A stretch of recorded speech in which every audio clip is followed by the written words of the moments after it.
Hello good morning students. आज की class में हम देखेंगे जो कि एक स्पेशल क्लास है जिसमें हम मैट्रिक्स का एक बहुत इंपॉर्टेंट टॉपिक जो रिसेंट ईयर्स में अगर आप देखोगे 1 मार्क्स 1.5 मार्क्स का आता है, उस टॉपिक के बारे में हम डिस्कशन करेंगे। जो बेसिकली होगा आपका vector space, basis, span and dimension के बारे में, जिसमें हम कवर अप कर रहे होंगे। जैसे कि आपका लीनियर इंडिपेंडेंट वेक्टर आपको दिया हुआ है, जो कि आपको ऑलरेडी मैंने पढ़ा रखा है रैंक और आपका रैंक मेथड में, इक्लॉन फॉर्म या नॉर्मल फॉर्म के मेथड से। जैसे कि अगर आपको याद हो, मैंने बताया था कि अगर कोई वेक्टर आपको कहते हैं कि अगर मान लें आपके पास कोई वेक्टर है, तो अगर आप क्या करते हो, उसका रैंक निकालते हो। अगर वो rank number of given vector के बराबर आता है या उसका डिटरमिनेंट जो होता है वो नॉट इक्वल टू जीरो आता है, तो उस केस में आप क्या कहते हो, ऐसे वेक्टर को आप लीनियरली इंडिपेंडेंट वेक्टर कहते थे। वहीं अगर आप देखोगे लेक्चर 6 या आई थिंक लेक्चर 4 है आपका जो मैट्रिसेस का, उसमें मैंने इस चीज़ को डिस्कस भी किया हुआ है ऑलरेडी। दूसरी चीज मैंने वहां पे ये भी बताई थी कि अगर किसी मैट्रिक्स का रैंक अगर आपने निकाला और वो जितने भी आपको वेक्टर दिए उससे कम आता है या उसका डिटरमिनेंट जीरो के बराबर आ जाता है, तो उस केस में वैसे वेक्टर को आप क्या कहते थे, लीनियरली डिपेंडेंट वेक्टर कहते थे। तो एक बार उसको रिकॉल कर देता हूं मैं यहाँ पे कि पहला था आपका linearly independent and dependent vector की बारे में बात करूं, तो set of linearly independent and dependent vector, linearly independent vector. तो ये मैंने बताया था कि सपोज करो आपको कोई भी सेट ऑफ वेक्टर दिया है। क्या दिया है? आपके पास कोई भी एक सेट ऑफ वेक्टर दिया हुआ है। जैसे सेट ऑफ वेक्टर कैसे हो सकता है? आपको सेट ऑफ वेक्टर दे दिया x1 x2 x3 x4। मान लेता हूँ, लेट आपके पास कोई सेट ऑफ वेक्टर है, लेट एक सेट ऑफ वेक्टर आपको दे रखा है। मान लेते हैं x1 x2 x3 dot dot dot dot xn vector है। और ये जो x1 x2 x3 ये जो भी वेक्टर्स हैं, वो सपोज करते हैं आपका एक मैट्रिक्स है जिसका साइज क्या है, n×1। ये सारे के सारे क्या है कि आपके मान लेते हैं मैं एक आपके कॉलम मैट्रिक्स है। तो जैसे सपोज करते हैं मैं x1 को लिखूं अगर मैं, तो मान लेता हूं मैं x1 आपका क्या है, एक कॉलम मैट्रिक्स है। दूसरा आपका मान लेता हूं मैं a1 a2 a3 dot dot an है। ये आपका n×1 का है। सिमिलरली आपका x2 है, वो भी क्या है आपका, आपका मान लेता हूं मैं b1 b2 b3 dot dot bn का है। ये भी आपका n×1 का है। x3 है अगर सपोज करो B sorry c1 c2 c3 dot dot cn है। सिमिलरली जितने भी x1 x2 x3 ये क्या है, आपका एक सेट ऑफ वेक्टर्स है। तो ध्यान रखना है, पहली चीज तो वेक्टर लीनियर इंडिपेंडेंट या आप कहते हो वेक्टर की जब भी बात कर रहे हो, तो उनका जो सेट होना चाहिए वो सेम होना चाहिए। सेट सेम होने का मतलब क्या है? अगर ये n×1 का है तो ये भी n×1 का होना चाहिए, ये भी n×1 का। ऐसा नहीं है कि एक आपका n×1 का हो दूसरा m×1 का हो, तो डिफरेंट अगर ऑर्डर हो गया उसका, तो उस केस में वो सेट ऑफ आपका वेक्टर नहीं कहलाएगा। ध्यान रखना है कि साइज क्या होना चाहिए, हमेशा सेम होना चाहिए। तो मैं इस चीज को यहाँ पे मेंशन कर देता हूँ कि मैंने क्या बोला कि अ set of vector, a set of vector should have should have same size. Size सबका सेम होना चाहिए। अगर साइज सेम नहीं है तो उस, अब ऐसा नहीं कि x1 आपका, मान लेते हैं n की वैल्यू अभी सपोज करते हैं मैं वेक्टर डिफाइन करूँ, जैसे एग्जांपल की मैं बात करूँ, सपोज करते हैं मैंने आपको ऐसे एग्जांपल कहा। अगर मैं एग्जांपल कहूँ, मान लेते हैं मैं x1 आपका है 2 1 3, x2 क्या है आपका, मान लेता हूँ मैं -1 0 1, एंड x3 क्या है आपका, मान लेता हूँ मैं -1 2 3 4। तो ये क्या है? ये सेट ऑफ वेक्टर नहीं है। क्यों? क्योंकि ये देखिए, ये आपका कैसा वेक्टर है, यहाँ पे आपके 3 रो 1 कॉलम 3×1, ये भी 3×1, बट ये क्या है आपका 4×1। तो ये क्या है? एक सेट ऑफ वेक्टर नहीं है। नो, ऐसा सेट ऑफ, इस तरह के वेक्टर को आप क्या कहोगे? सेट ऑफ वेक्टर नहीं बोलोगे। तो आई थिंक ये आपको क्लियर हो रहा है यहाँ से कि सेट ऑफ वेक्टर होता क्या है। सबसे पहले कि सेट ऑफ वेक्टर क्या है, कुछ और नहीं कि जहां पर उसका साइज क्या होना चाहिए, सेम होना चाहिए। अगर साइज सेम नहीं है तो उसको आप सेट ऑफ वेक्टर नहीं कहोगे। क्लियर है? क्लियर है? ठीक है। सो अब मैं वहीं उसी चीज को यहाँ पे लिंकअप करता हूँ जो मैंने बताया था। तो मैंने क्या कहा था कि इफ द रैंक, रैंक कहने का मतलब क्या है, जैसे अब यहाँ पे देखो कितने वेक्टर हैं आपके पास, 3 वेक्टर है। तो अगर आप इसका एक मैट्रिक्स बना लो, मैट्रिक्स फॉर्म में अगर अगर ये सेट सेम होता है, जैसे यहाँ मैंने पीछे लिखा था, मान लेते हैं a1 a2 a3 dot dot an, b1 b2 b3 dot dot bn, c1 c2 c3 dot dot cn। इसको आप एक मैट्रिक्स फॉर्म में लिखो, उसका रैंक निकालो, और अगर वो रैंक नंबर ऑफ वेक्टर्स के बराबर आ जाता है, देन वो क्या कहलाता है? सो इफ द रैंक, उस मैट्रिक्स को मान लो मैं y से दिखाता हूँ, rank of matrix that is rho y, it is equal to number of given vector. अगर नंबर ऑफ गिवन वेक्टर के बराबर है, तो नंबर ऑफ गिवन वेक्टर यहाँ पे कितने हैं आपके? n है। That is determinant of a not equal to 0। तो ऐसे केसेज में आपका वेक्टर क्या कहलाएगा? ऐसे केसेज में आपको इसको क्या कहोगे? लीनियरली इंडिपेंडेंट वेक्टर बोलोगे। ये आपका ऑलरेडी मैंने कवर अप कर रखा है, पहले भी मैंने बताया वो, उसको बस यहाँ पे एक रिकॉल कर रहा हूँ ताकि इस टॉपिक से आपको एक कमांड मिल सके। दूसरा मैंने एक चीज और भी बताई थी, similarly if rank of matrix, कैसे भी देखेंगे, अभी देखते हैं उसको, rho of Y is less than number of given vector, अगर नंबर ऑफ गिवन वेक्टर से कम होगा, that is determinant A equal to zero, sorry not A, ये वाई है आपका, यहाँ पे भी determinant of Y equal to zero के मैंने वाई माना हुआ है, दिस इंप्लाइज ऐसे वेक्टर को आप क्या कहोगे, लीनियरली डिपेंडेंट वेक्टर बोलोगे। क्या कहोगे आप, लीनियर। दूसरा एग्जाम्पल मैं लेता हूँ, मान लेते हैं आपके पास x1 है, दूसरा क्वेश्चन है x1 मान लेते हैं आपके पास एक वेक्टर है, मैं मान लेता हूँ वो है आपका 0 0 1 का ट्रांसपोज, x2 है आपका मान लेता हूँ मैं 1 0 0 का ट्रांसपोज, एंड x3 है आपका मान लेता हूँ मैं 0 1 0 ट्रांसपोज। ठीक है, अब आपको कहता है कि बताइए ये वेक्टर कैसा है, लीनियरली डिपेंडेंट है या इंडिपेंडेंट है। So comment on the nature of, comment on the nature of the given set of vector, given set of vector, कि ये वेक्टर कैसा है, लीनियर डिपेंडेंट है, इंडिपेंडेंट है, ये अब आपको बताना है। चलिए क्या करना है, मैंने क्या कहा, सबसे पहले आप इसको मैट्रिक्स के फॉर्म में लिख दिया, मैट्रिक्स का रिप्रेजेंटेशन वाई मैंने लिखा, तो पहला रो 0 0 1, दूसरा रो 1 0 0, तीसरा जो है आपका 0 1 0। अच्छा, अब आप बताओ इसको अगर आप इक्लॉन फॉर्म में चेंज करना चाहो तो इक्लॉन फॉर्म में चेंज करोगे तो कैसे, एक आइडेंटिटी मैट्रिक्स बन जाएगा। मैं लिखता हूँ R1 tends R1 changed by R3, तो ये क्या हो जाएगा आपका 1 0 0 0 0 1 0 1 0। अब मैं क्या करता हूँ R2 को R3 से इंटरचेंज कर देता हूँ, तो R2 को आप R3 से जब इंटरचेंज करोगे तो क्या बन जाएगा, y की जरा देखो तो आपका बन जाएगा, y आपका जो बन रहा है वो बन रहा है आपका 1 0 0 0 1 0 0 0 1। अच्छा, तो इसका रैंक क्या होगा, इसका रैंक हमेशा क्या होगा, रैंक ऑफ वाई हमेशा क्या होगा आपका 3 के बराबर होगा। अब अगर रैंक ऑफ वाई हमेशा 3 के बराबर होगा, रैंक ऑफ वाई हमेशा 3 के बराबर होगा, और 3 किसके बराबर है, नंबर ऑफ वेक्टर्स कितने हैं, आपने नंबर ऑफ वेक्टर्स आपने देखा यहाँ पे 3 है, it is equal to number of vectors, तो नंबर ऑफ गिवन वेक्टर्स के अगर सिंस बराबर है, इसका मतलब क्या है, ये कैसा वेक्टर हो गया आपका, लीनियरली इंडिपेंडेंट वेक्टर हो गया। ये कैसा वेक्टर हो गया आपका, लीनियरली इंडिपेंडेंट वेक्टर हो गया। क्लियर है, लीनियरली डिपेंडेंट और इंडिपेंडेंट अगर आपको पहचानना होगा लीनियर इंडिपेंडेंट है कि नहीं है तो आप पहचान सकते हो। क्लियर है चीजें, ठीक है। सो इस तरीके से आप क्या कर सकते हो, अपने गिवन प्रॉब्लम में आप चेक कर सकते हो कि गिवन सेट ऑफ वेक्टर आपका डिपेंडेंट है या लीनियर इंडिपेंडेंट है, और अगर आपको लैम्डा निकालना होगा तो आप इस तरीके से निकाल सकते हैं। क्लियर है चीज, एक और क्वेश्चन चाहो तो आप देख सकते हो, एक और क्वेश्चन हम देख सकते हैं। सपोज करते हैं आपके पास एक और क्वेश्चन दे रखा है, मान लेते हैं आपके पास एक क्वेश्चन है, एग्जांपल नंबर थर्ड मैं ले लेता हूँ। थर्ड आपका एग्जांपल है, मान लेते हैं आपके पास एक वेक्टर है x is equal to x1 x2 x3 and x4। चलो आपके पास इस बार 4 वेक्टर मैंने दे दिया, ठीक है। अब x1 आपको दे रखा है, मान लेते हैं आपके पास दे रखा है 6 -2 14 ट्रांसपोज, x2 आपको दे रखा है 0 14 -14 का ट्रांसपोज, x3 आपको दे रखा है 4 8 0 का ट्रांसपोज, एंड x4 आपको दे रखा है 4 18 -10 का ट्रांसपोज। पूछता है comment on the nature of, comment on the nature of, on the nature of set of vectors. आपको इसका नेचर बताना है कैसा वेक्टर होगा। सेम वही कहानी, आपको क्या करना है, सबसे पहले एक मैट्रिक्स के फॉर्म में इसको लिख देना है। चलिए आपने लिख दिया y is equal to, matrix form बनाया, पहला वेक्टर है आपका 6 -2 -14, पहला सेट हो गया। दूसरा सेट है आपका 0 14 -14, तीसरा सेट हो गया आपका 4 8 एंड 0, चौथा सेट हो गया आपका 4 8 -10। सो अभी आपको क्या करना होगा, आपको क्या देखना है, रैंक देखना है। चलिए रैंक देख लेते हैं। रैंक कैसे निकालोगे आप, एक्लॉन फॉर्म करोगे। चलिए एक्लॉन फॉर्म लगा दो।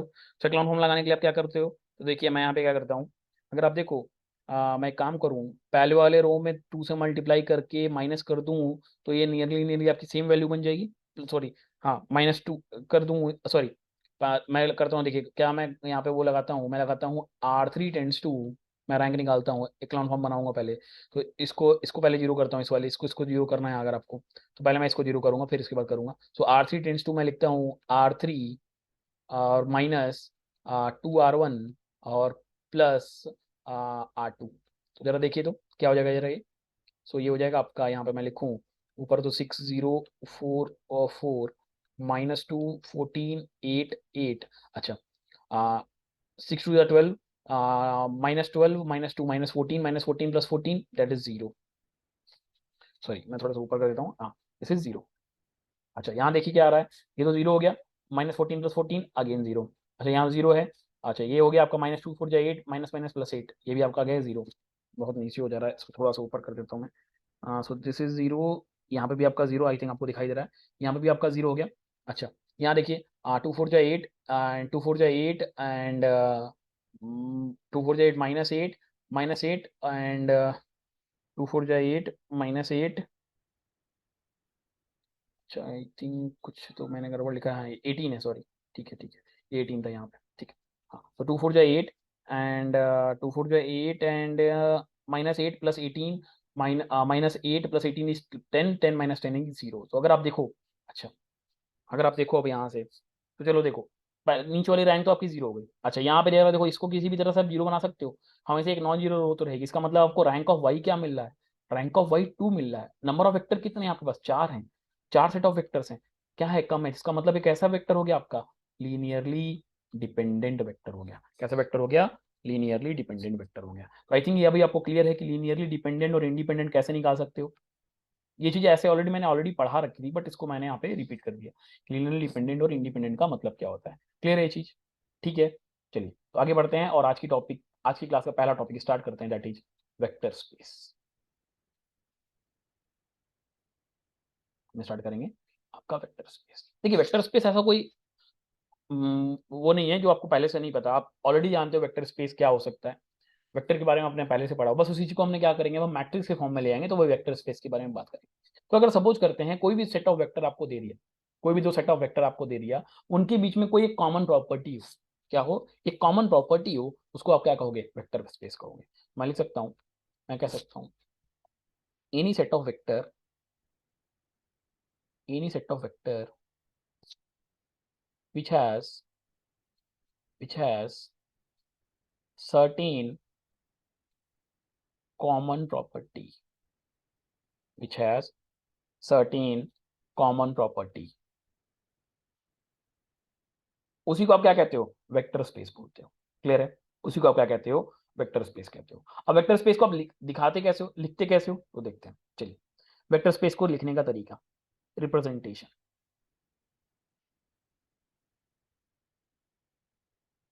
वेक्टर स्पेस को जो लिखने का तरीका है, मान लेते हैं वेक्टर स्पेस आपका वी है, तो V is such that R tends to N.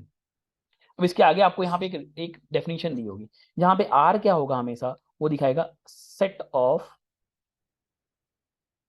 Real vector को, और एन दिखाएगा उसका डायमेंशन। नहीं समझ में आया आई थिंक। चलिए इसी चीज को मैं मैथमेटिकली समझाऊं। फॉर एग्जांपल अगर मैं लिखता हूं, सपोज करो V is such that R, मैंने सिर्फ आर लिखा, R R which is equal to X such that, या comma X belongs to R, X belongs to R. इसका मतलब क्या हो गया आपका, कि सेट ऑफ रियल वेक्टर्स आपके किसके हैं, वन डायमेंशन के हैं। किस डायमेंशन के हैं, सेट ऑफ रियल वेक्टर्स कैसे हैं, वन डायमेंशन के हैं। ठीक है, सेट ऑफ वेक्टर आपके कैसे हो गए, वन डायमेंशन के वेक्टर हो गए, राइट। सेट ऑफ वेक्टर आपके कैसे हो गए, वन डायमेंशन वेक्टर हो गए।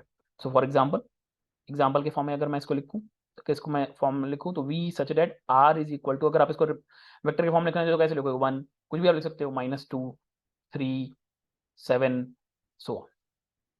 तो ये कैसा वेक्टर है आपका, set of a real vector having one dimension। Clear है चीज, क्लियर है, ओके। सिमिलरली अगर किसी ने कहा, मैं इस तरह से भी लिख सकता हूँ V such that R square is equal to X comma Y for X belonging to R, Y belonging to R. इसका मतलब क्या है, set of real vectors with two dimension. Means for example के लिए अगर मैं लिखूं V equal to R square is equal to, मैं लिख सकता हूँ 1 0 2 0 -1 2 कुछ भी आप लिख सकते हो, 2 3 एंड सो ऑन। तो ये कैसा वेक्टर है? ये हो गया आपका set of real vectors, set of real vectors with 2 dimension. ठीक है, इस तरह मैं लिख सकता हूं। अब आपको बताओ ये क्या हो सकता है? इसका मतलब x y z and p for every x belonging to r, y belonging to r, z belonging to r, p belonging sorry इस p and p belonging to r। So अगर मैं इसको वेक्टर के फॉर्म में लिखूं तो v example दूं, v is equal to, तो आप कैसे लिखोगे? 1 2 0 4, 3 -1 2 4, फिर आएगा आपका इसी तरह से आप लिख सकते हो 0 -1 3 4 एंड सो ऑन। तो ये कैसा वेक्टर हो गया आपका?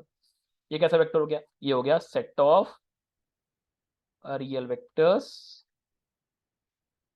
With 4 dimension. ये डी नहीं है, ठीक है, विद 4 डायमेंशन। क्लियर है कि रियल वेक्टर स्पेस आप किसको कहते हो? तो वेक्टर स्पेस कुछ और नहीं, वेक्टर स्पेस क्या होता है?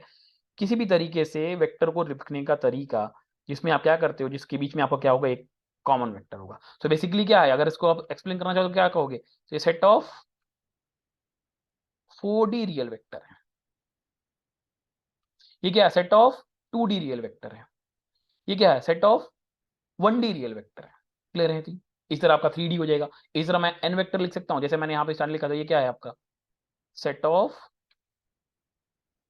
ND real vectors. क्लियर है चीजें? समझ में आई? तो अगर मैं इसको वेक्टर के फॉर्म में लिखना चाहूँ तो कैसे लिख सकता हूँ?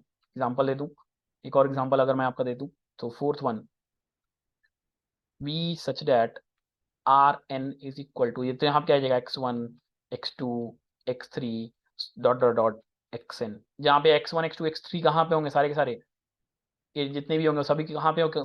कहाँ से लाई करेंगे? आपके रियल वेक्टर पे लाई करेंगे। तो ये क्या है? ये है आपका set of vector that is having n dimension. तो सेट ऑफ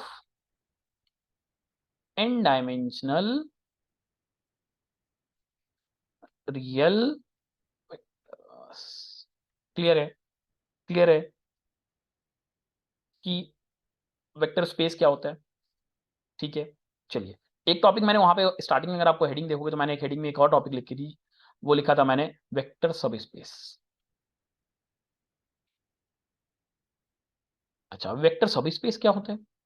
चलिए, वेक्टर सब स्पेस बताने से पहले आपको एक, ऑलरेडी आपको इस टर्मिनोलॉजी को एक्सप्लेन कर सकते हैं, आप समझ सकते हो।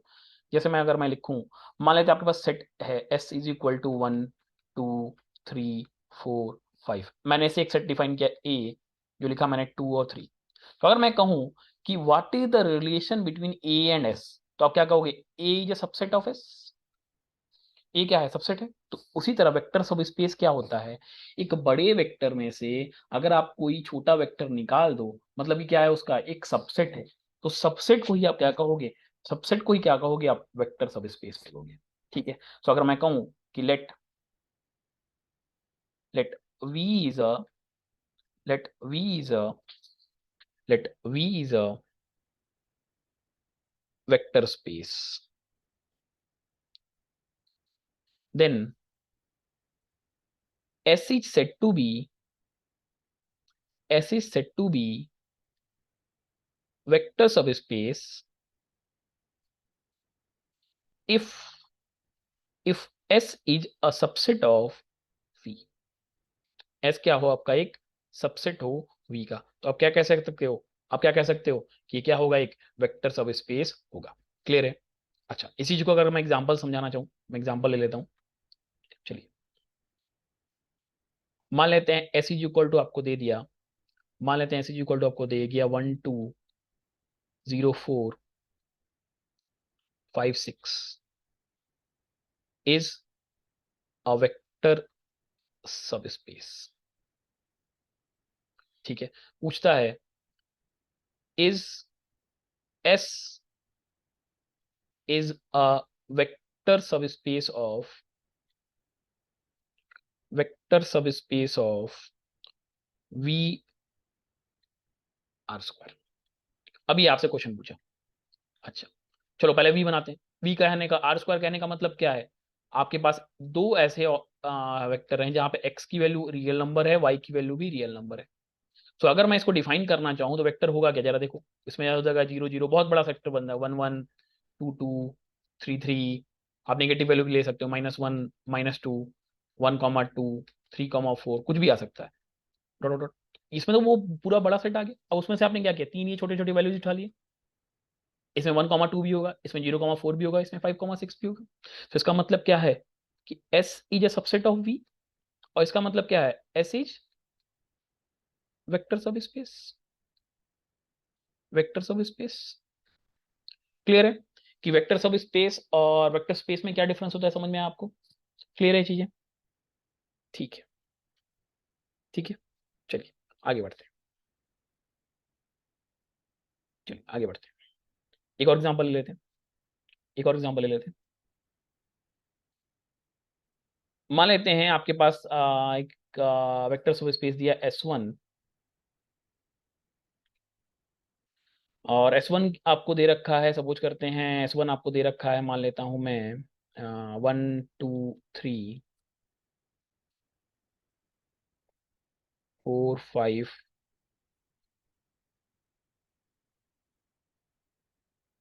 -9।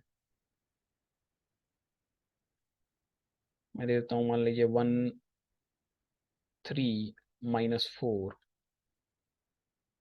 5 -5 एंड 0। ठीक है, S1 आपको एक सेट दे रखा है।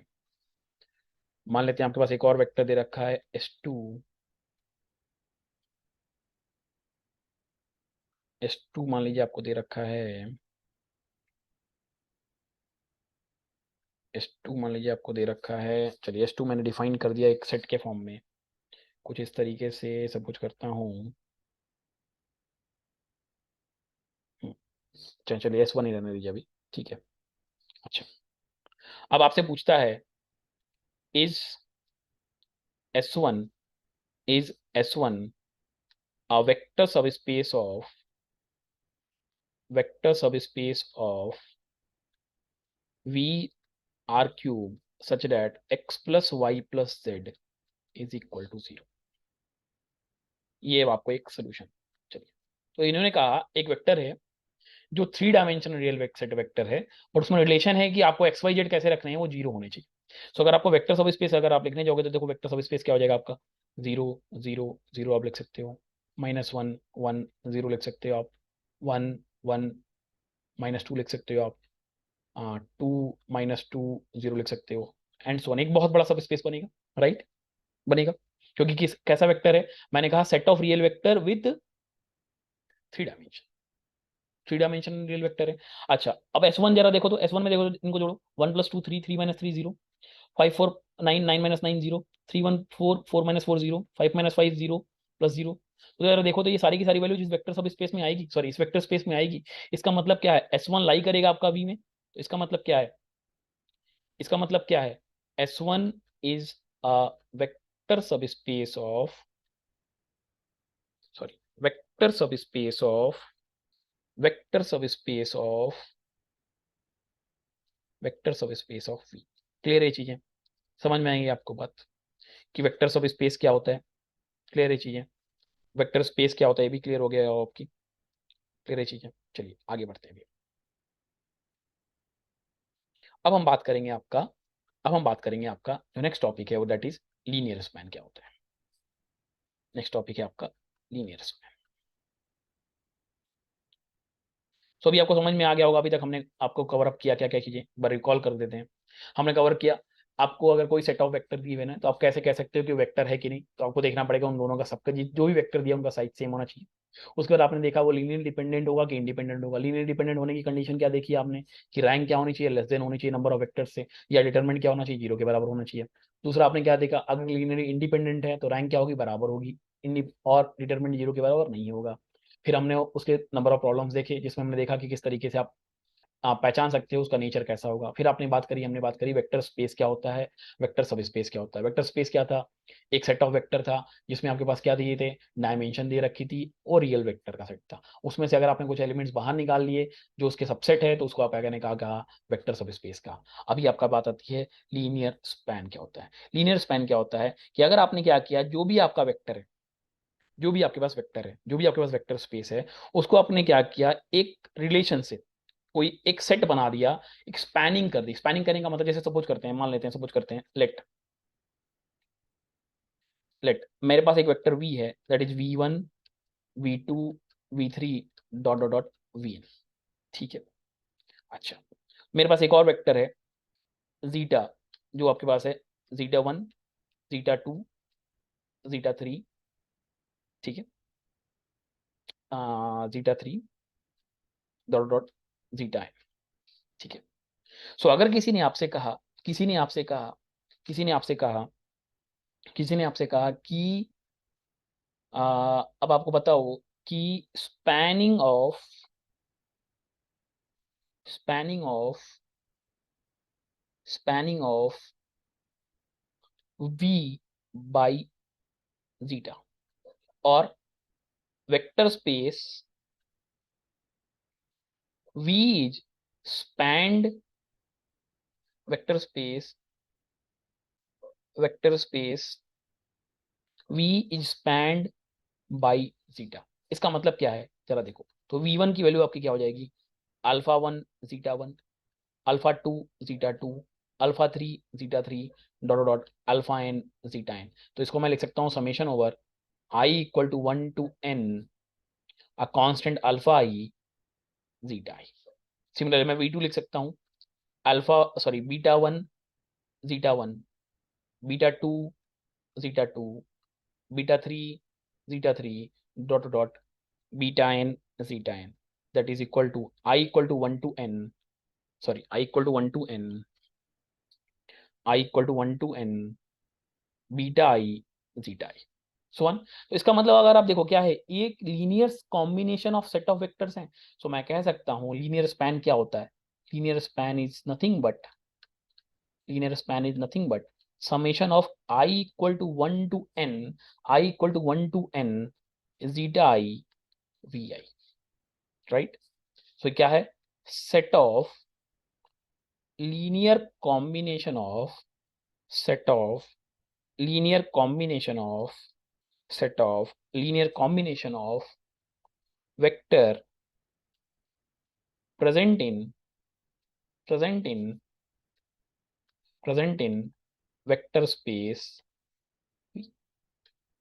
समझ में आया कि लीनियर स्पैन का मतलब क्या है, लीनियर स्पैन आप कैसे डिफाइन करोगे, समझ में आया। तो जब भी वो बोलेगा कि स्पैनिंग करनी है तो स्पैनिंग करने का मतलब समझ में आया कि vector v spanned by x, तो आपको उस तरीके से उसको डिफाइन करना होगा। समझ में आई चीजें, क्लियर है। चलिए अब इसी चीज को एग्जांपल समझते हैं, इसी चीज को एग्जांपल से समझते हैं, इसी चीज को एग्जांपल समझते हैं। सपोज करते हैं कि लेट आपके पास एक वेक्टर v है, दैट इज v1 v2, आपके पास दो वेक्टर है।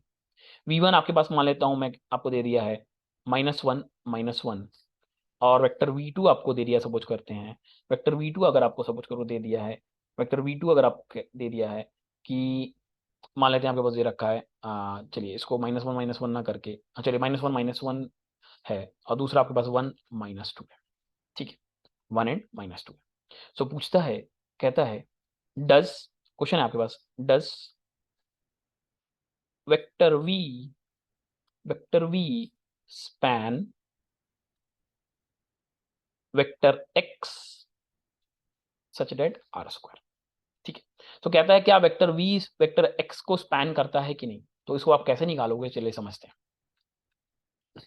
चलिए समझते हैं कैसे निकालेंगे आप इस चीज को, तो देखते हैं कि वो लीनियर स्पैनिंग है या नहीं है। तो लीनियर स्पैनिंग करने का मतलब क्या है, लीनियर स्पैनिंग कहने का मतलब क्या है यहाँ पे, कि अगर मैं कहता हूँ कोई चीज लीनियर स्पैन कर रही है, लीनियर स्पैनिंग करने का मतलब सिर्फ एक ही कंडीशन होनी चाहिए जिसमें वो स्पैनिंग करे। अगर कंडीशन कई सारी आ गई तो वहां पे वो लीनियर स्पैन नहीं बनाएगा। तो जैसे सपोज करते हैं यहाँ पे कहने का मतलब क्या है, अब मैंने डिफाइन किया x is such that r², इसका मतलब क्या हो जाएगा, x y for every x belonging to r y belonging to r, right.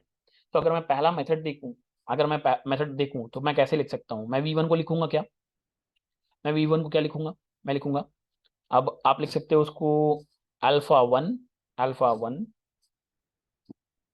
Alpha 1, sorry vector V आपका, सॉरी वेक्टर वी, मैं लीनियर कॉम्बिनेशन लिखूंगा, वेक्टर वी आप कैसे लिखोगे, वेक्टर वी लिखोगे आप लिखोगे, आप उसको लिखोगे C1 V1 plus C2 V2। इसकी वैल्यू किसके बराबर होनी चाहिए आपकी, एक्स और वाई के बराबर होनी चाहिए, राइट। तो मैं C1 को लिख सकता हूँ, C1 आपका क्या है यहाँ पे, C1 जरा देखो आपका क्या है, C1 आपका है -1 प्लस C2 आपका क्या है 1 and -2, it is equal to x, y। So अगर मैं इसको वेक्टर के फॉर्म में लिखना चाहूँ, सॉरी मैट्रिक्स फॉर्म में लिखूँ तो कैसे लिखूंगा, -1 1 x एंड y, ये दिया हुआ है, राइट। सो जरा आप इसको पहले तो आप इसका रैंक निकालने की कोशिश करो। अगर आप इसको रैंक निकालने जाओगे, रैंक निकालने जाओगे तो जरा देखो रैंक क्या आ रही है आपकी, रैंक अगर निकालने जाओगे तो मैं क्या करता हूँ, R2 tends to R2 minus R1 करता हूँ, तो ये हो जाएगा -1 x, -1 से 0 0, -2 -1 -3 एंड y -x आ गया। अच्छा, अब बताओ किसी भी वैल्यू ऑफ y और x के लिए जो रैंक इसकी होगी वही रैंक तो इसकी पूरे की होगी। मतलब अगर मैं इस वाले को a मानूं और पूरे वाले को मैं a/b मानूं तो मैं लिख सकता हूं rank of a is equal to rank of A B, and that is equal to 2, that is equal to 2 for every x belonging to r, y belonging to r। इसका मतलब कैसा सोल्यूशन एग्जिस्ट कर रहा है, एक unique solution exist कर रहा है, यूनिक सोल्यूशन एग्जिस्ट कर रहा है। अगर यूनिक सोल्यूशन एग्जिस्ट कर रहा है इसका मतलब क्या है, इसका मतलब क्या है, यस वेक्टर v क्या कर रहा है, वेक्टर v स्पैन कर रहा है किसको, वेक्टर x को r स्क्वायर। क्लियर है चीज। ये स्पैनिंग कैसे निकालनी है, स्पैनिंग निकालने के लिए आपको कंडीशन देखनी है। अगर एक साथ दो कंडीशन कहीं पे भी लाई करती है, कभी भी दो कंडीशन कहने का मतलब, फॉर एग्जांपल अभी देखते हैं दो कंडीशन वाला एग्जांपल देखते हैं, जैसे सब कुछ करते हैं। फॉर एग्जांपल दूसरा क्वेश्चन देखते हैं इसी पे। मान लेते हैं एक वेक्टर है आपके पास v equal to R square, v equal to R square, ठीक है, v equal to R square, ठीक। और आपको एक वेक्टर दे रखा है x is equal to x1 is equal to 1 1 transpose and x2 is equal to आपको मान लो दे रखा है -2 ठीक है।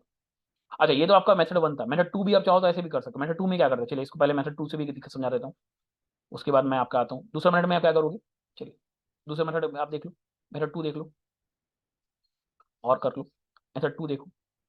मेथड 2 में क्या करना है, जो भी आपको वेक्टर गिवन है ना, आपको वेक्टर क्या दिया है, वो आपको वेक्टर दिया है -1 1 1 एंड -2। अच्छा, अब वो डायमेंशन कितना है, उसका डायमेंशन आपका क्या है 2 है, 2 डायमेंशन रियल सेट वेक्टर है, तो that is X and Y. अब इसका आप वापस जिस उसमें आपने क्या किया था, पहले C1 C2 मान के जो मैंने बेसिक तरीका बताया उससे करा है। चाहो तो आप डायरेक्टली भी इस तरह से लिख देते, देखो यही चीज यहाँ पे भी बनी थी, यही चीज तो बनी थी यहाँ पे। आपने क्या देखा जरा देखो, अगर आप इस पूरे का रैंक निकालो, इस पूरे मैट्रिक्स रैंक, अगर y इज इक्वल टू मैं लिखूँ, इस पूरे मैट्रिक्स का रैंक निकालो, रैंक ऑफ y क्या आ रहा है आपका 2 आ रहा है, जो अभी आपने पीछे देखा था। रैंक ऑफ वाई अगर आपका 2 आ रहा है for every X and comma Y belonging to R, इसका मतलब क्या हो जाएगा, जितने वेक्टर थे उतना ही रैंक भी आ गया, इसका मतलब क्या है, ये स्पैन कर रहा है। ठीक है, ठीक है। चलिए एक क्वेश्चन और देखते हैं इसी के ऊपर, जो मैं बोल रहा था कि दो कंडीशन अगर रही तो क्या करोगे। जैसे सपोज करो, मान लो दे रखा है v is equal to R square, आपको दिया हुआ है v is equal to R square दे रखा है, आपको एक वेक्टर दिया x1, वो दिया आपको 1 1 का ट्रांसपोज, एंड x2 आपको एक वेक्टर दे रखा है -2 का ट्रांसपोज, ठीक है, -3 का ट्रांसपोज।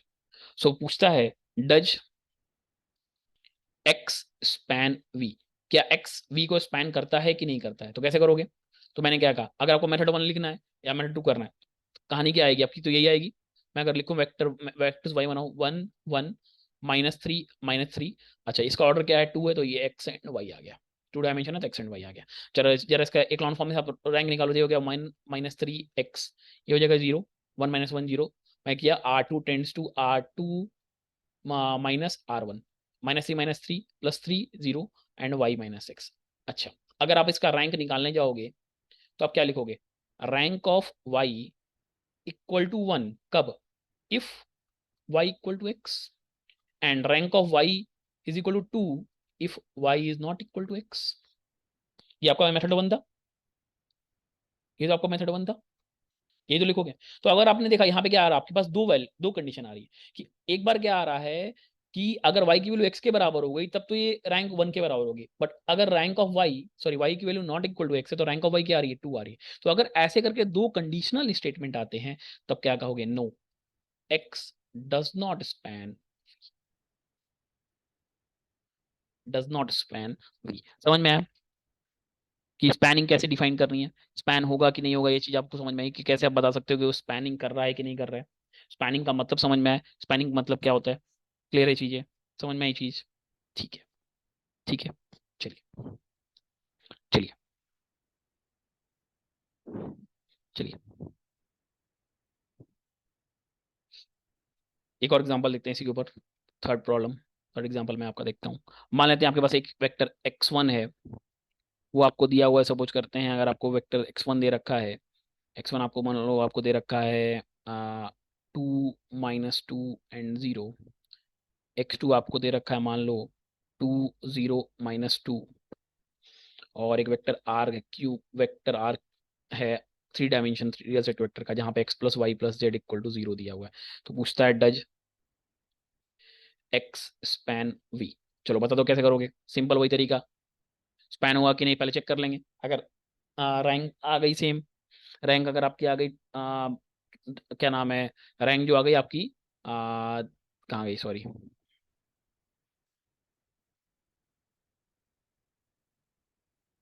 रैंक जो आ गई आपकी, रैंक निकालो पहले, चलो रैंक निकाल के देखते हैं। ठीक है, कि कोई एक कंडीशन, कभी भी कोई एक कंडीशन अप्लाई नहीं होती है, कोई भी कंडीशन अप्लाई नहीं हो रही तो उसको क्या कहोगे आप, स्पैन होगा। कंडीशन अप्लाई हो गई तो वो क्या बन जाएगा, स्पैन नहीं होगा। क्लियर है, चलिए, चलिए इस क्वेश्चन को कराने से पहले मैं इसकी कंडीशन बता देता हूँ आपको। जब भी आपको स्पैनिंग के लिए आपको कंडीशन अगर आपको जाननी है, सबसे पहले मैं कंडीशन बताता हूँ। चलिए इसको एक बार मैं रिवीज करता हूँ, पहले मैं आपको कंडीशन बताता हूँ फिर इस क्वेश्चन को सॉल्व कराता हूँ। चलिए कंडीशन क्या है, मैं नोट करा के लिखता हूँ, वो बहुत ज्यादा इंपॉर्टेंट नोट है, इससे आप कभी भी कोई भी क्वेश्चन बहुत इजीली सॉल्व कर सकते हो। चलिए मैं कहता हूँ a set of n vectors, a set of n vectors that is x1, x2, x3 dot dot dot xn spans Rn। कब होगा, if and only if and only if and only if they are, if and only if they are linearly independent, if and only if they are linearly independent। अब linearly independent कहने का मतलब क्या है, rank की value किसके बराबर आ गए, नंबर ऑफ वेक्टर्स n के बराबर आ जाए। अगर ऐसा होगा देन आप कहोगे देन आप कहोगे देन आप कहोगे set of n vectors span Rn। दूसरा, if rank of n, sorry rank is less then n, this implies vector कैसा हो गया, लीनियरली डिपेंडेंट हो गया, नंबर ऑफ वेक्टर से कम हो गया, लीनियरली डिपेंडेंट हो गया। इसका मतलब क्या होगा, इसका मतलब होगा set of n vectors span, set of n vectors span a subspace of Rn, a subspace of Rn, but do not span, but do not span Rn। Clear है। फॉर एग्जाम्पल के लिए मैं बात करूं, फॉर एग्जाम्पल के लिए मैं बात करूं, अगर क्वेश्चन आता है, मान लेते सपोज करो आपको कहता है check the given vectors, check the given vectors, vector है आपके पास, मान लेते हैं 1 2 3 4 5 6 -2, सॉरी कॉमन नहीं होना चाहिए, -2 4 1 स्पैन RQ। तो क्या वो उसको स्पैन करेगा कि नहीं, तो आपको क्या करना है, सबसे पहले आप मैट्रिक्स बना लो। तो मैं मान लेता हूँ मैट्रिक्स वाई इक्वल टू आपको क्या हो गया, ये हो जाएगा 1 2, सॉरी हाँ हाँ 1 2 3, हाँ ट्रांसपोज नहीं करना है क्योंकि 1 2 3 विदाउट ट्रांसपोज लिखा हुआ है, ठीक है। दूसरा आ गया आपका 4 5 6, ये क्या -2 4 1। सबसे पहले आपको क्या करना है, इसका रैंक निकालना है। नंबर ऑफ वेक्टर कितने हैं, स्पैनिंग कितनी है, एन की वैल्यू यहाँ पे 3 है, चलिए देखते हैं। एन की वैल्यू 3 आ गई, रैंक की वैल्यू 3 के बराबर आ गई, तो हम कहेंगे स्पैनिंग करेगा, नहीं तो नहीं करेगा। चलिए रैंक निकालने का तरीका, तो मैं लिखता हूँ R2 tends to R2 -4 R1 and R3 plus 2 R1। तो पहला वाला रो तो ऐसे रहेगा 1 2 3, यहाँ 0 हो गया, ये 0 हो गया।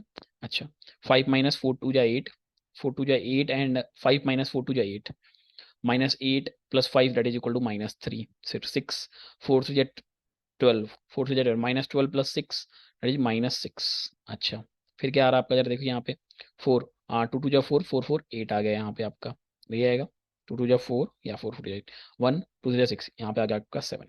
अच्छा अब अगर आप चाहो तो इसको 1 बना लो, फिर इसको भी 0 करोगे। अगर आप इसको 0 करो तो कुछ भी ट्राई कर लो, आप कुछ भी ट्राई कर लो, इसका जो रैंक आएगा हमेशा क्या आएगा, रैंक हमेशा क्या आएगा, 3 के बराबर आएगा। रैंक हमेशा क्या आएगा, 3 के बराबर आएगा। तो अगर आप देखो तो रैंक ऑफ वाई क्या आ रहा है यहाँ पे, 3 के बराबर आ रहा है, और जो किसके बराबर है आपका R3 के स्पैन दैट इज एन के बराबर है। तो इसका मतलब क्या है, the given set of vector, मान लेते हैं ये एक्स है, the given set of vector, the given set of vector, the given set of vector span R. Clear है ये चीज, क्लियर है ये चीज, क्लियर है, ठीक है, क्लियर है, ठीक है। चलिए आगे बढ़ते हैं, आगे बढ़ते हैं। एक और क्वेश्चन चाहो तो आप देख सकते हो, एक और क्वेश्चन चाहो तो आप देख सकते हो,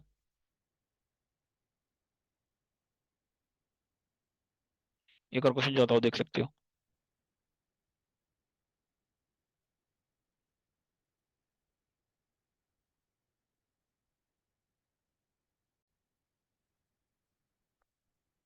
तो कुछ करते हैं, आपके पास ऐसे ही एक और क्वेश्चन आ गया, आई थिंक आपका क्वेश्चन नंबर जो भी है।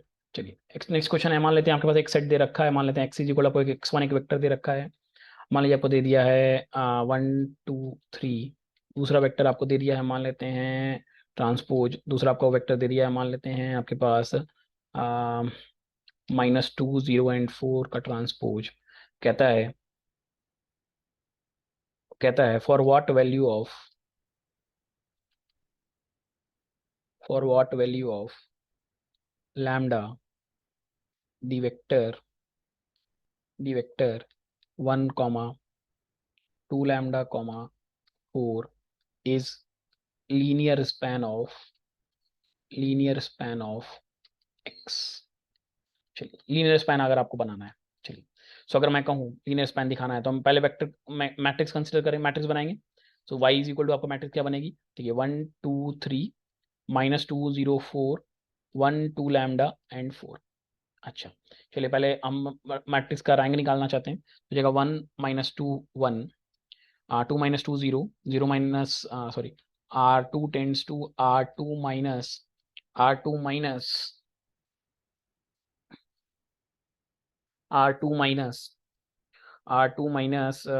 R1 and R3 tends to R3 - 3 R1। ये क्या हो जाएगा, यहाँ तो 0 का, ये भी 0 हो जाएगा, यहाँ पे आपका क्या जाएगा 0 माइनस माइनस, ये 4 हो जाएगा, 4 हो जाएगा, यहाँ आ जाएगा 2 λ - 2, यहाँ आ जाएगा 4 माइनस माइनस 2 = 6, 6 + 4 10 आ जाएगा यहाँ पे, यहाँ क्या आ जाएगा 4 - 3 आपका आ जाएगा यहाँ पे 1 आ जाएगा। अच्छा यहाँ 1 आ जाएगा। अच्छा अब देखिए, अच्छा अब देखिए, अगर आप चाहते हैं, अब यहाँ पे कहा है लीनियर स्पैन ऑफ एक्स का है, ठीक है, अगर आप कहता है ये लीनियर स्पैन ऑफ एक्स है, तो लीनियर स्पैन ऑफ एक्स कब हो सकता है, जरा समझिए, स्पैन कब हो सकता है। अब या तो लीनियर स्पैन आपका वो वेक्टर उसी वेक्टर का हो, या तो क्या हो सकता है आपका उससे एक छोटे वेक्टर को, सिंस इसी का चाहिए, तो अब हम क्या करेंगे, आगे करते हैं इसको थोड़ा सा और सॉल्व करते हैं। तो इट इज इक्वल टू क्या आएगा, ये आप आपका आ गया यहाँ से 1 0 0, मैं इसको भी यहाँ पे मैं इसको बाई 4 कर देता हूँ, तो हो जाएगा -2 1/4 से डिवाइड किया तो ये हो गया आपका 1, ये हो गया 2 λ - 2/4, यहाँ क्या आ जाएगा आपका 10, ये हो गया 1। इसको भी मैं अगर 0 बनाऊँ तो ये हो जाएगा 1 - 2 1 0 1 2 λ - 2/4, ये हो गया आपका 0, ये भी हो गया आपका 0। अब ये सो अब मैं इसको 0 यहाँ पे आपने 10 से मल्टीप्लाई किया, 1 - 2 λ - 2/4, ऊपर आ जाएगा आपका 10। अच्छा, अब लीनियर स्पैन अगर आपको बनाना है तो लीनियर स्पैन बनाने का एक तरीका होगा कि या तो ये 0 के बराबर हो जाए या तो ये 0 के बराबर ना हो। अगर ये 0 के बराबर नहीं होगा तो फिर हमें, या तो ये 0 के बराबर ना हो, दो कंडीशन है, दो कंडीशन कर सकते हो आप।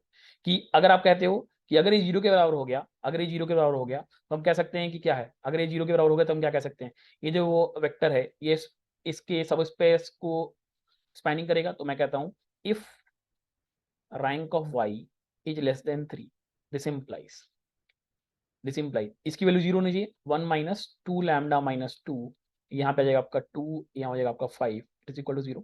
सो और ये हो जाएगा 1 minus lambda minus 1 into 5 equal to 0, ये 10/4 है। सो यहाँ से 2 से 2 कटेगा, ये 5 हो जाएगा, तो ये लैम्डा माइनस 1, तो ये हो जाएगा 1 is equal to lambda minus 1 into 5। So 1/5 is equal to lambda minus 1, this implies lambda is equal to, this implies lambda is equal to 1/5 plus 1 that is equal to 5 1 5, तो 6/5। सो अगर lambda की value 6/5 के बराबर होगी, अगर lambda की value 6/5 के बराबर होगी तो स्पैनिंग कैसी होगी आपकी, जो भी वेक्टर आपके बनेंगे वो कैसे होंगे, लीनियर डिपेंडेंट वेक्टर होंगे। और स्पैनिंग जो बनेगी वो कैसी होगी आपकी, वो सब स्पेस की बन के आएगी। वहीं अगर लैम्डा की वैल्यू 6/5 के बराबर नहीं होगी तो जो वेक्टर्स बन के आएंगे वो कैसे हो जाएंगे आपके, लीनियरली इंडिपेंडेंट वेक्टर होंगे, लीनियरली इंडिपेंडेंट वेक्टर होंगे। और स्पैनिंग जो होगी वो सब स्पेस की बनेगी। क्लियर है चीज, समझ में आया? चलिए आगे बढ़ते हैं इसी में, आगे बढ़ेंगे इसी में, और आपका जो नेक्स्ट टॉपिक है उस पर हम चलेंगे। सो अगर आपको क्लियर है कि लीनियर स्पैन क्या होता है, समझ में आया लीनियर स्पैन क्या है, समझ में आया लीनियर स्पैन क्या है, क्लियर है चीज, लीनियर स्पैन क्या है, ठीक है। आपको वेक्टर स्पेस क्या है वो भी समझ में आ गया, वेक्टर सब स्पेस क्या है तो वो भी समझ में आ गया। और मैंने एक और चीज आपको जो बताई वो क्या थी आपकी, नेक्स्ट था आपका लीनियर इंडिपेंडेंट और डिपेंडेंट वेक्टर, और स्पैन और रैंक के बीच में क्या कनेक्शन है वो भी हमने आपको बता दिया क्लियरली। क्लियर है चीजें? चलिए इसी के साथ आज की टॉपिक का नेक्स्ट टॉपिक स्टार्ट करते हैं, नेक्स्ट टॉपिक बताते हैं आपको। नेक्स्ट टॉपिक है आपका कुछ और नहीं, जो मैंने, अगर आपको हेडिंग याद हो तो पहला था आपका vector subspace, vector space, span, फिर बेसिस एंड डायमेंशन। तो दो चीज और बच रही है, that is basis and dimension. So मैं बात करता हूँ what is basis and what is dimension, ठीक है। What is basis, what is dimension, चलिए। सो अब हम देखेंगे what is basis and what is dimension, ठीक है। सो आपका टॉपिक है, next one is basis, next one is basis, basis of vector space, basis. मैंने वेक्टर, एक वेक्टर स्पेस ऑलरेडी डिफाइन करा, let vector space v is equal to, आपका था v1 v2 v3 dot dot vn, ठीक है। अब अगर मुझे बेसिस डिफाइन करना है, किसी भी वेक्टर v का बेसिस डिफाइन करना है, तो बेसिस, किसी भी वेक्टर को आप बेसिस तब कहोगे, अब मैं बेसिस को मान लेता हूँ b से डिफाइन करता हूँ, if b is the basis vector space of v, अगर v है का वेक्टर स्पेस है तो, वेक्टर स्पेस है तो, वेक्टर स्पेस है तो कहने का मतलब क्या है, दिस इंप्लाइज पहला क्या होना चाहिए, b is, b is linear independent, linearly independent vector. और दूसरा, दूसरा पॉइंट क्या कहता है, जो वेक्टर b है वो स्पैन होना चाहिए किसके द्वारा, इज स्पैन्ड बाई b। तो अगर ये दो प्रॉपर्टी होती है तो उसी को आप क्या कहते हो, तभी आप क्या कहते हो, वो आपका क्या है, एक, वो क्या है आपका एक बेसिस है। अगर इस चीज को समझना है तो मैं समझाता हूँ इसको, चलिए समझाते हैं। अगर आपको याद हो, अगर आपको ध्यान हो कि, अगर आपको ध्यान हो कि, अगर आपको ध्यान हो कि अगर आपको किसी भी वेक्टर को 3 डायमेंशन में रिप्रेजेंट करना हो, that is X Y and Z, तो एक्स डायरेक्शन में जो आपका वेक्टर होता है उसको आई कैप कहते हो, इसको आप जे कैप कहते हो, के कैप कहते हो। तो मैं मान लेता हूँ एक वेक्टर है आपका X that is equal to I cap, J cap and K cap, ठीक है। अब मैंने क्या किया, एक सेट ऑफ वेक्टर बनाया, किस तरीके से जरा देखते हैं। बी इज इक्वल टू, मान लेते हैं मैं लिखता हूँ 2 आई कैप माइनस जे कैप के कैप प्लस के कैप। मैं लिख सकता हूँ 0 आई कैप प्लस 2 के कैप लिख सकता हूँ। इस तरह आप चाहो तो बहुत सारे रिलेशन डिफाइन कर सकते हो ना, सेट ऑफ वेक्टर्स ऐसे बहुत सारे डिफाइन कर सकते हो, आई कैप माइनस जे कैप माइनस के कैप एंड सो ऑन, आप इस तरह के दिखा। तो ये क्या है बेसिकली, ये क्या है अगर आप देखो तो ये क्या है, एक लीनियर कॉम्बिनेशन बन गया, स्पैनिंग कर दी हमने इस पे। तो ये क्या है, अगर हम ये कहो तो मैं कह सकता हूँ एक्स की आपने क्या करी, स्पैनिंग कर दी। तो आपने क्या कहा था, X is forming the basis of vector B. Clear है, समझ में आपको कि बेसिस क्या है। तो बेसिस किसी भी वेक्टर को कब कहोगे, बेसिस अब कब कहोगे, तो बेसिस आप कहोगे तब जब वो क्या हो, एक लीनियरली इंडिपेंडेंट वेक्टर का सेट हो और क्या हो, वो स्पैन किया गया हो उससे, तभी आप क्या कहोगे, उसको बेसिस बोलोगे। क्लियर है चीजें, समझ में आई चीज।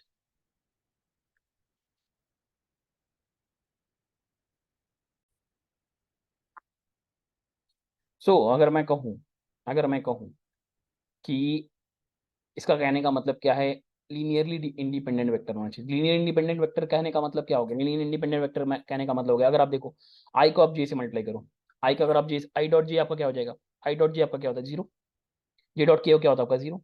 तो अगर आपको दो डिफरेंट वेक्टर्स को आपस में मल्टीप्लाई करने पे जीरो आता है तो उसी को आप क्या कहते हो, सेट ऑफ ऑर्थोगोनल वेक्टर कहते हो। अगर जीरो नहीं आता तो उसी को आप क्या कहते हो, उसी को आप क्या कहते हो, लीनियरली इंडिपेंडेंट वेक्टर कहते हो। तो मैं इसको अगर नोट करके पीछे जो मैंने बताया था वो लिख दूं कि if the product of two vectors is 0, then it is called orthogonal set of vector.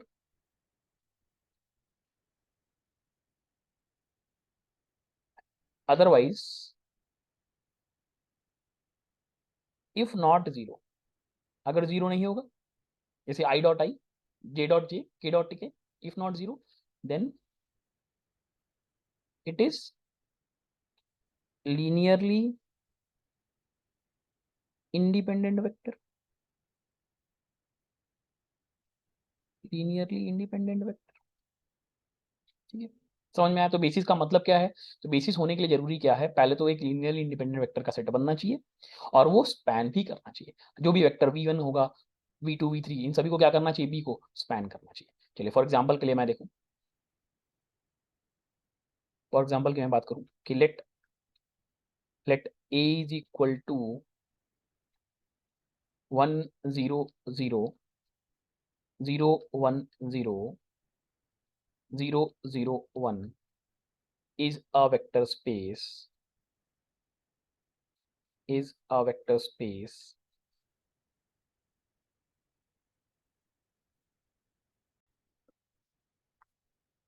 is a vector space of v such that R3। ये क्वेश्चन आपको पूछा हुआ है, sorry, is a vector space, is a vector space, tell, check whether A is a basis of vector space V of RQ। V of RQ means set of 3D real vectors, set of 3D real vectors। चलिए इसका solution करते हैं।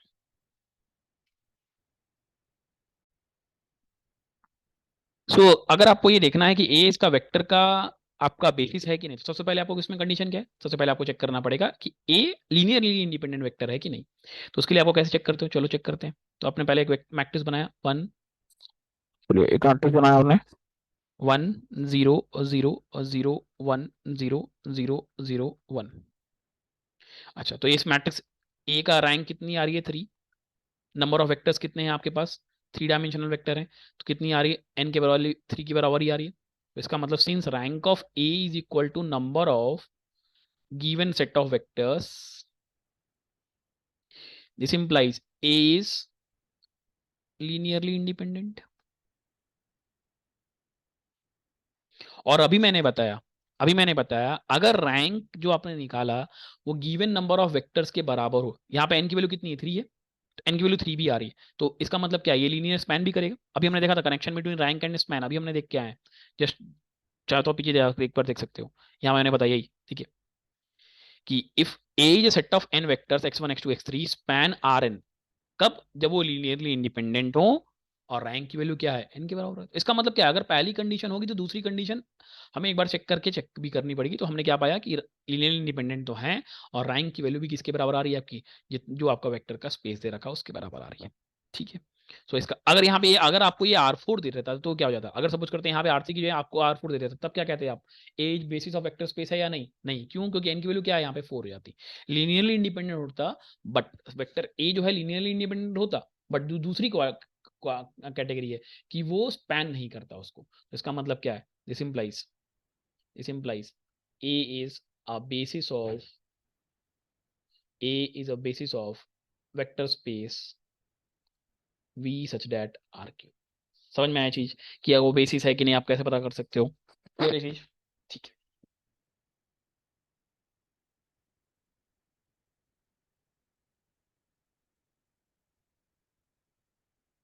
देखिए ये चीज मैंने कैसे बोली, मैंने ऐसे बोली, मैंने दूसरा कैटेगरी भी चेक किया। दूसरी कैटेगरी क्या है, आपको रैंक चेक करनी पड़ेगी। रैंक आप कैसे चेक करोगे, चलो देख चेक कर लो। सो 1 0 0 0 1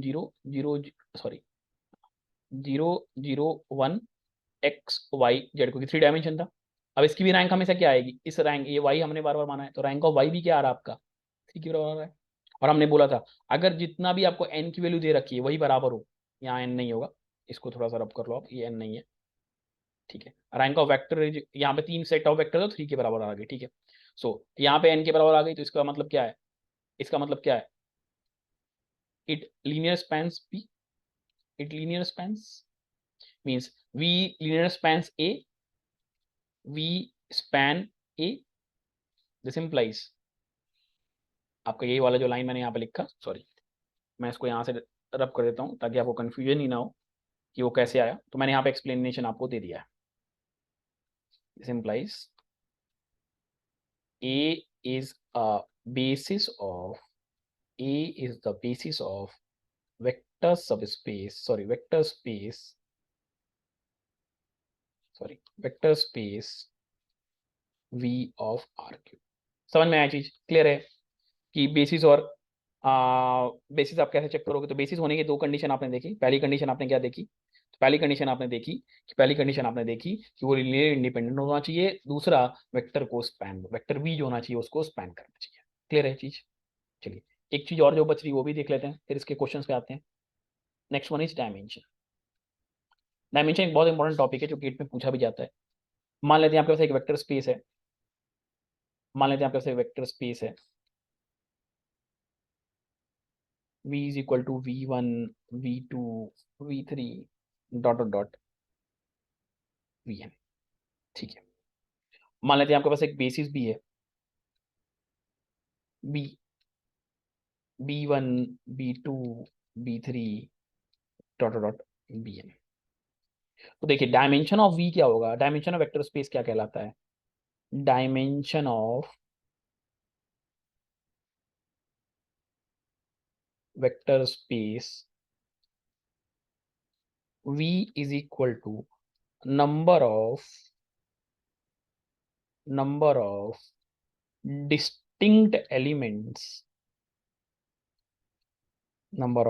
distinct elements, in, जितने भी अलग अलग एलिमेंट्स हैं बी में, वही क्या होगा, उसका डायमेंशन होगा आपका वेक्टर स्पेस का। फॉर एग्जांपल अगर मान लेता हूं मेरे पास एक वेक्टर एस है, वो दिया आपको 2i cap minus 3j cap, तो किसी ने आपको पूछा डायमेंशन ऑफ एस क्या हो जाएगा, तो बताइए यहाँ पे कितने आपको वेक्टर दिखाई दे, 2 वेक्टर दिखा, तो डायमेंशन ऑफ एस क्या हो जाएगा आपका 2, 2 डिस्टिंक्ट वेक्टर आपके आई कैप जे कैप।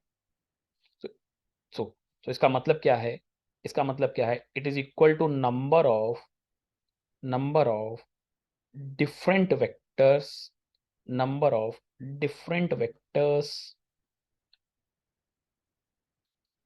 इन इट्स बेसिस। उसके बेसिस में जितने भी नंबर ऑफ डिफरेंट वेक्टर्स होंगे वही आपका क्या कहलाएगा, डायमेंशन कहलाएगा। क्लियर है, ठीक है। डायमेंशन का मतलब उसकी प्रॉपर्टीज देख लेते हैं।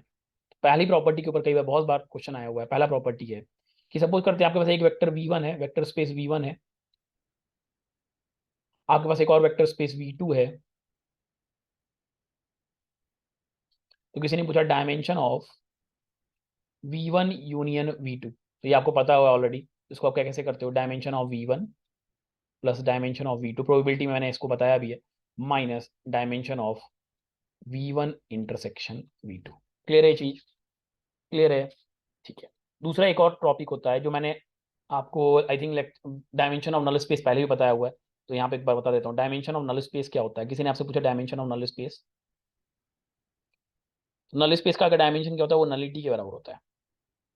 और नलिटी क्या होता था, नलिटी कुछ और नहीं, एंड नलिटी क्या होता था आपका, नलिटी कुछ और नहीं, ऑर्डर ऑफ मैट्रिक्स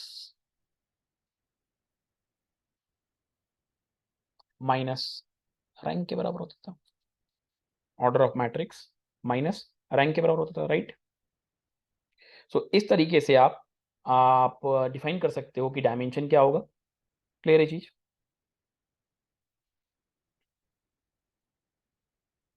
कि डायमेंशन ऑफ नल स्पेस क्या होगा, आप कैसे निकाल सकते हो डायमेंशन ऑफ नल स्पेस, समझ में आया चीज? चलिए आगे बढ़ते हैं, आगे बढ़ते हैं। चलिए एक और दो और प्रॉपर्टीज की है, वो भी देख लेते हैं। दो और प्रॉपर्टी क्या है, चलिए देख लेते हैं, चलिए देख लेते हैं। Property number third, third property है कि अगर किसी ने पूछा dimension of vector space of n dimension real vector, तो उसकी वैल्यू कितनी हो जाएगी आपकी, एन हो जाएगी। ये भी ध्यान रखोगे आप। एक लास्ट प्रॉपर्टी है कि अगर सपोज करो जित if dimension of n real vectors is equal to n, then then then then मान लेते हैं ये xn है, then x will have x will have n linearly independent vectors, then x will have n linearly dependent vectors। कि अगर dimension of xn आपका किसके बराबर आ जाता है, डायमेंशन ऑफ xn आपका अगर आ जाता है n के बराबर, तो आप ये कह सकते हो कि x क्या होगा, एक लीनियरली डिपेंडेंट नहीं, सॉरी, इंडिपेंडेंट वेक्टर कहलाएगा। उसके पास n लीनियरली इंडिपेंडेंट वेक्टर्स होंगे। समझ में आई चीजें? क्लियर है चीज? चलिए क्वेश्चन है, एक क्वेश्चन देखते हैं इसमें। चलिए कुछ क्वेश्चन सब सॉल्व करेंगे इसके ऊपर। क्वेश्चन है for what value of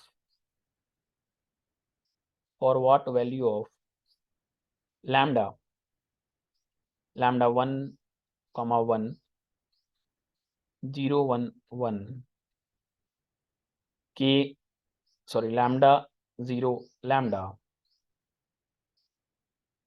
form a basis of R3, basis of R3। चलिए तो पहले क्या होना चाहिए, पहले बेसिस के लिए कंडीशन क्या है, पहले तो ये लीनियरली इंडिपेंडेंट होना चाहिए। चलिए तो वेक्टर बी आपका क्या है यहाँ पे, वेक्टर बी आपका लैम्डा 1, 1, 0, 1, 1, 1, हाँ ठीक है, लैम्डा 1, 1, तो ये एक मिनट, ये ट्रांसपोज है सारे के सारे आपके पास। सो अगर ये ट्रांसपोज में दिए हुए हैं तो मैं इसको सही कर देता हूँ, तो फिर ऐसे आ जाएंगे आपके, हो जाएगा आपका लैम्डा 1, 1, 0, 1, 1, लैम्डा 0 लैम्डा। अब ये आपको क्या चाहिए, रैंक किसके बराबर चाहिए, आपको रैंक चाहिए आपको किसके बराबर, 3 के बराबर। अब रैंक 3 कैसे आएगी, चलो देखते हैं।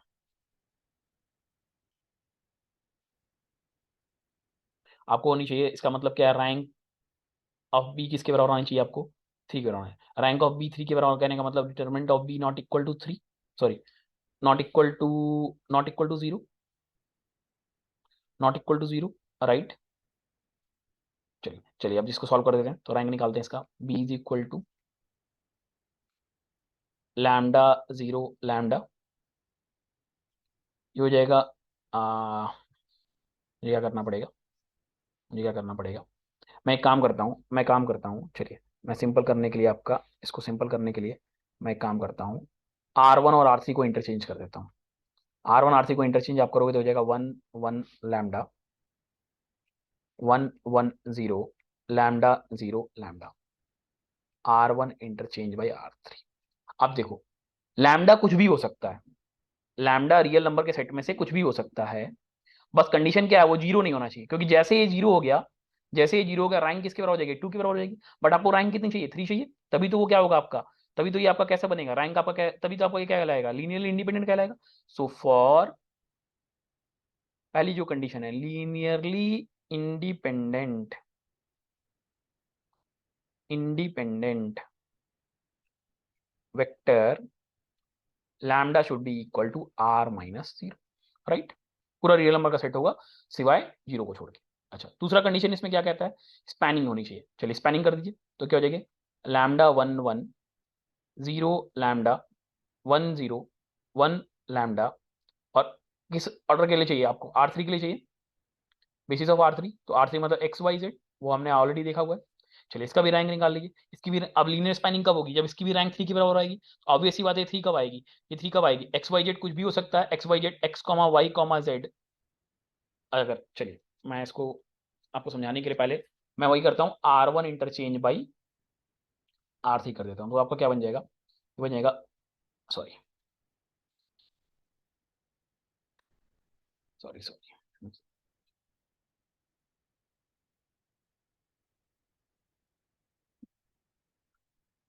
ये बन जाएगा y इज इक्वल टू, ये ऊपर हो जाएगा 1 1 लैम्डा और z 1 1 0 y lambda 0 lambda x।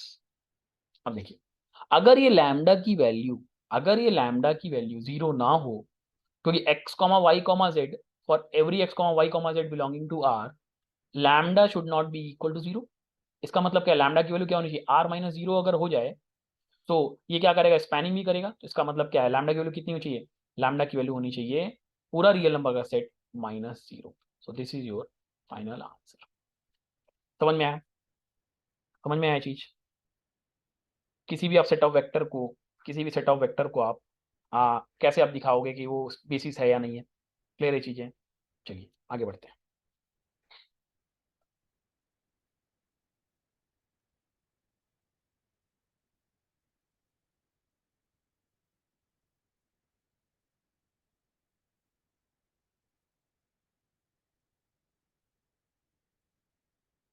एक और क्वेश्चन देखते हैं इसी के ऊपर, एक और क्वेश्चन देखते हैं इसी के ऊपर आपका,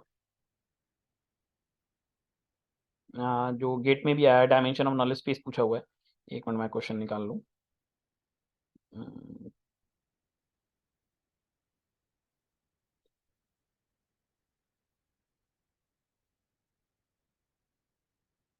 एक क्वेश्चन इस पे देख लेते हैं। क्वेश्चन है, if x1 and x2 are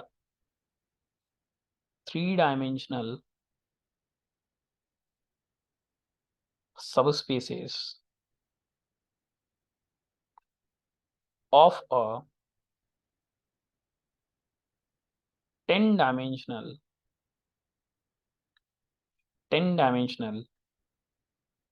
vector space X, then the smallest possible dimension of x1 intersection x2 is। चलिए देखते हैं। चलिए डायमेंशन ऑफ x1 कितना दिया आपको क्वेश्चन में, 3 दिया है। डायमेंशन ऑफ x2 कितना दिया आपको, वो भी 3 दिया है। अच्छा कहता है 10 डायमेंशन वेक्टर स्पेस का सब स्पेस है, इसका मतलब यही तो इसका यूनियन है। So dimension of x1 union union x2 वो 10 के बराबर है। तो आपको क्या चाहिए, dimension of x1 intersection x2 क्या होगा, तो आपको याद है dimension of x1 union x2 क्या होता है, वो होता है dimension x1 plus dimension x2 minus dimension x1 intersection x2। तो अब वैल्यू पुट अप कर दो, ये हो गया 10 equal to 3 plus 3 minus dimension x1 intersection x2। अच्छा वैल्यूज कुछ गड़बड़ हो रही है, एक काम करो, ये क्योंकि मैंने खुद से ही बनाया है इसको, तो आप एक काम करो, इसको आप कर दो, इसको आप कर दो 5। ठीक है, सो अगर आप इसको 5 करोगे, सो ये हो जाएगा अब आपका, सो ये हो गया 5, ये भी हो गया आपका 5। So this implies dimension x1 intersection x2 क्या हो जाएगा, 6 minus 5 that is equal to. समझ में आया कैसे निकालना है डायमेंशन को? कोई भी क्वेश्चन अगर डायमेंशन का आया तो भी आप कर सकते हो डायमेंशन का मतलब। समझ में आ गया चीजें? चलिए,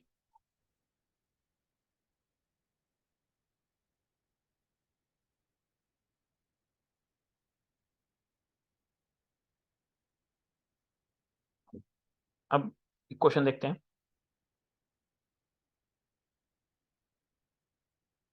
एक और क्वेश्चन देखते हैं।